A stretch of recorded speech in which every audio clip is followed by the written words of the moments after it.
10 new clone fragrances in under 10 minutes. I am kind of being overrun by clones, and I'm okay with that. I actually kind of love it. But I want to get into this list and hopefully show you some maybe that you haven't seen before. I'll try to put links in the description for the ones that I can find, at a decent price. We're going to get into this, but before we do, remember to subscribe to the channel. I've got videos like this coming out every couple days. Also, remember to give the video a like if you like it, and let me know in the comments what would you add to the list. What's your top pick for a new clone, or at least one that's new to you?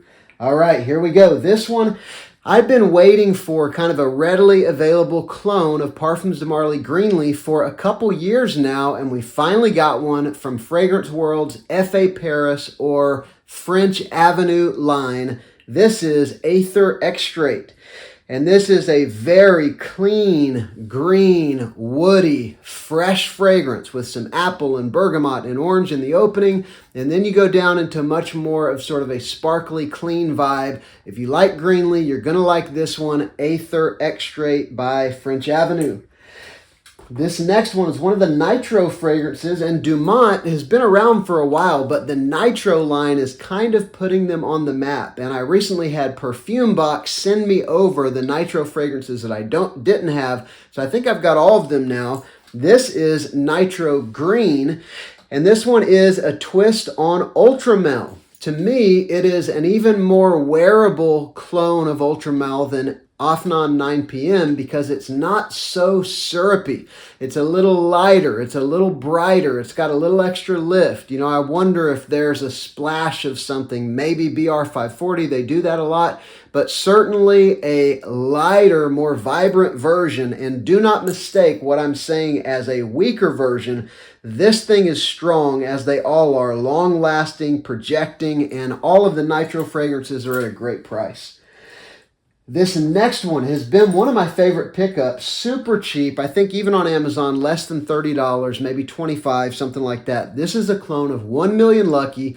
I do have the original. I picked it up after it came out, but this one I've been wearing more. I've been wearing it almost every day.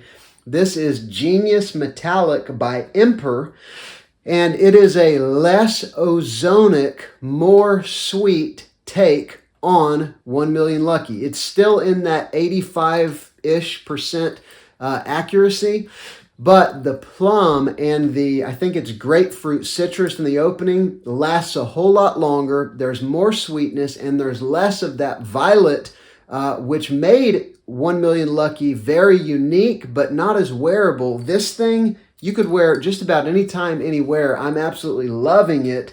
Genius Metallic. This one is really excellent.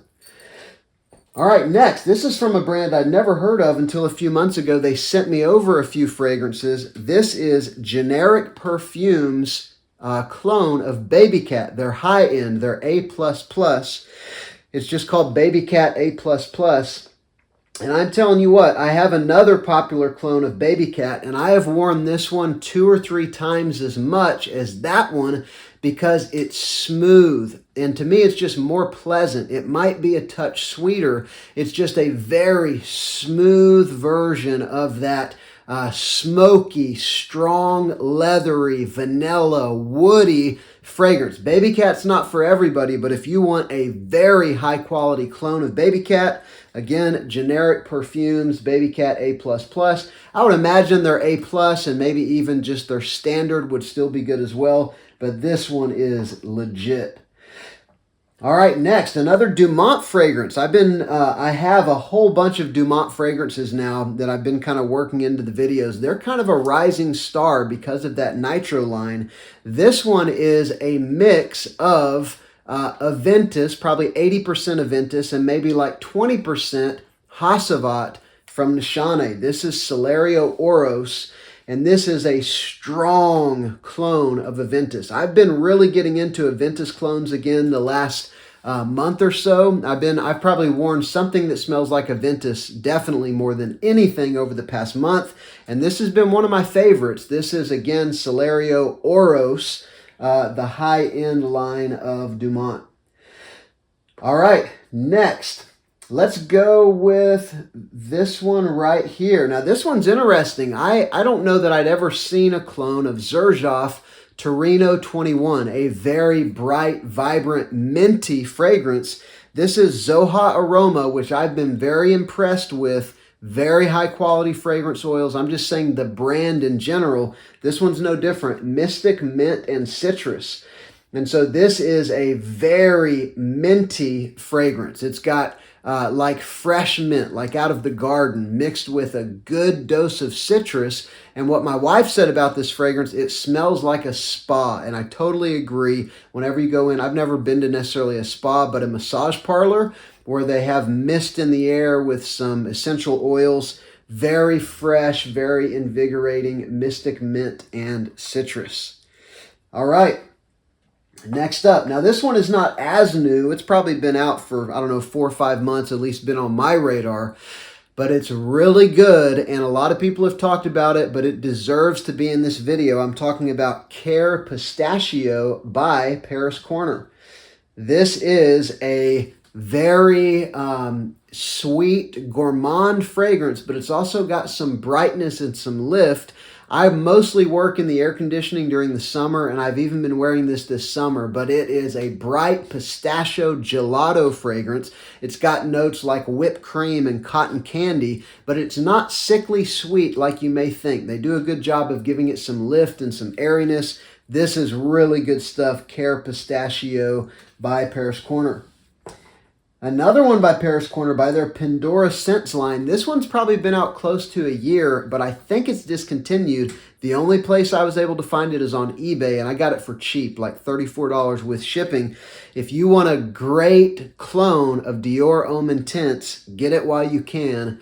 Camaro Homme Intense. They nailed the iris. Beautiful, lipsticky, waxy iris, as well as all of the other beauty of DHI. This is a really good one. Again, Camaro Homme Intense. Next up, this is a Barouge fragrance. And these, again, I haven't found one that hasn't had some kind of a wow factor. This one, I never have much liked the kind of Xerjoff Herba Pura or the Curke kind of very heavy, syrupy, sweet kind of fragrances. This one's a mix, though, of Herba Pura, I think, with BR540. It is a lighter take, not so syrupy, heavy, sweet. And something about this fragrance is addictive. It's definitely unisex, no question about that. But it's sweet, but it's powerfully aromatic as well. Very interesting fragrance. I love what they did with this one. There's something reminds me of the fragrance I'm going to tell you about next. With this one, really, really good stuff. If you've ever smelled Herba Pura and thought, I just can't do it, it's too sickly sweet, check that one out. Still sweet, but vibrant with some lift. Another one that is kind of gourmand sweet with a powerful aromatic vibe is Jean Paul Gaultier Scandal, and this is Armaf's clone, Mandarin Sky, and they nailed it. This is a, a gourmand. I think there's vanilla and not toffee, praline. There's some pretty sweet notes, but there is this very kind of fuzzy, almost minty, aromatic vibe in the middle. It's like a vibrating sort of electric aromatic in the heart of this sweet fragrance. And again, call me insane, but I've even been wearing this, later spring, early summer as it started to warm up, and it works for me, but I don't work outside, and I'm not going to wear it outside in 90 degrees, just as I'm going, from building to building, something like that. So these have been 10. These are all really good, and they're all pretty new. Let me know in the comments what you think, and also what you would add to the list. Remember to subscribe if you haven't, and please give a brand new excellent click to the like button if you like the video. I am Justin. This is Sillage Scents.